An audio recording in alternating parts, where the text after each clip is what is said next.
La nuit tombait sur le numéro 15 de la rue Minsk. Klein Moretti était de retour, le poids de la disparition d'Elliot pesant lourdement sur ses épaules. Son ami, enlevé. Aucune demande de rançon, aucune trace. Il ne restait qu'un vide là où le rire d'Elliot avait autrefois rempli leur espace commun. J'ai allumé les lampes à gaz, la lumière vacillante repoussant la pénombre sans pour autant apaiser mon anxiété. Mon bureau, habituellement un havre de livres et de réconfort, me semblait oppressant. Chaque tic-tac de l'horloge était un rappel du temps qui nous était compté. Je devais agir, utiliser tous les outils à ma disposition. La divination, un pouvoir que je maîtrisais encore mal, offrait une lueur d'espoir. Mais la voie à suivre était enveloppée d'incertitude.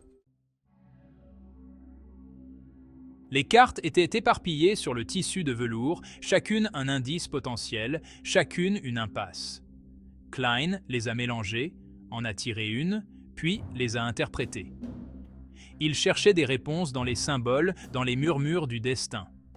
Mais les réponses restaient insaisissables. La frustration me rongeait, j'ai réessayé concentrant ma volonté. Étude pour Elliot, carte pour rien.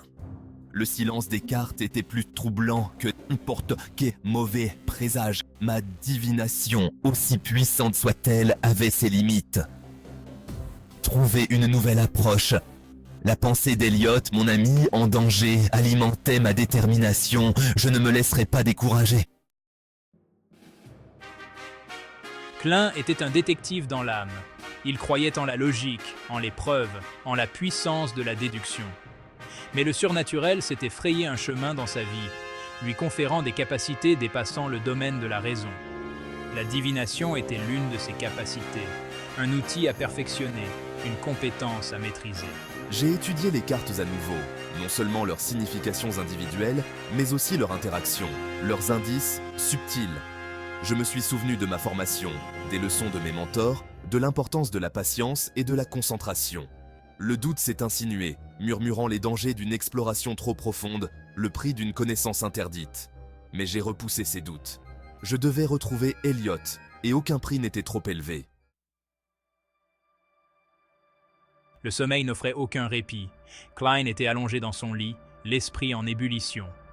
Il décida de tenter une technique dangereuse, la divination par les rêves. Il entra dans un état de transe, sa conscience se libérant des limites de son corps physique. Je me suis retrouvé dans un vortex tourbillonnant de couleurs et d'émotions, le plan éthéré où les pensées et les rêves prenaient informe. Je me suis concentré sur Elliot, projetant son image dans le maelstrom. Des visions ont vacillé autour de moi, fragmentées et floues. J'ai vu Elliot ligoté et bâillonné, les yeux écarquillés par la peur. J'ai vu une silhouette sombre, ses traits obscurcis par les ténèbres. La vision s'est estompée, me laissant sous le choc, le cœur battant la chamade. La divination par les rêves m'avait offert un aperçu, une confirmation qu'Elliot était vivant, mais en grave danger. Et la silhouette sombre, bien qu'indistincte, a fait jaillir un souvenir dans mon esprit. J'avais déjà rencontré une présence similaire, une aura de puissance et de malice, lors de mes enquêtes sur l'ordre Aurora. Pourrait-il être impliqué ? Je les soupçonnais d'être impliqués dans d'autres disparitions, mais je n'avais aucune preuve, aucun lien concret. Maintenant, avec la disparition d'Elliot, cette possibilité me glaçait le sang. J'avais besoin de plus d'informations, de preuves plus concrètes. Mes soupçons seuls ne suffisaient pas. Les précédentes tentatives de divination avaient été confuses, influencées peut-être par les propres angoisses de Klein et les limites de son environnement familier. Klein décida qu'il avait besoin d'un changement d'environnement, un endroit où le voile entre le réel et l'éthéré était mince. J'ai pensé à l'église abandonnée à la périphérie de Backlund, un lieu imprégné de résidus spirituels, un conduit vers le monde invisible. J'ai emballé mes cartes de tarot, mon couteau rituel en argent et d'autres outils de mon métier. Un sentiment d'urgence me poussait. J'avais une piste, aussi ténue soit-elle, et je la suivrais où qu'elle me mène. Se tenant au-dessus du brouillard gris tourbillonnant qui recouvrait Backlund, Klein sentit un changement dans l'air, une sensation de picotement sur sa peau. C'était un lieu de pouvoir, un nexus de forces invisibles. Il a disposé ses cartes de tarot, ses mouvements précis, sa concentration absolue. Il a puisé dans l'énergie ambiante, la canalisant dans sa divination. Cette fois, les cartes ont révélé une image plus claire. J'ai vu un symbole, un œil stylisé dans un triangle, la marque de l'ordre Aurora.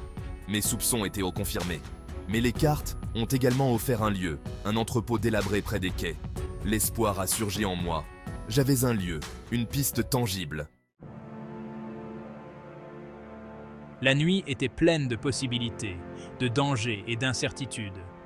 Mais pour la première fois depuis la disparition d'Elliot, Klein ressentit une vague d'espoir. Il avait une destination, une piste tangible à suivre. Je connaissais les risques, je savais que l'ordre Aurora était un ennemi redoutable et impitoyable. Mais je ne me laisserai pas décourager.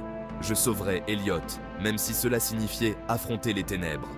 Je perfectionnerai mes capacités, je maîtriserai l'art de la divination et je percerai les secrets qui enveloppaient mon monde. Je suis un détective, un chercheur de vérité, et je ne me reposerai pas tant que justice ne sera pas rendue et que mon ami ne sera pas en sécurité.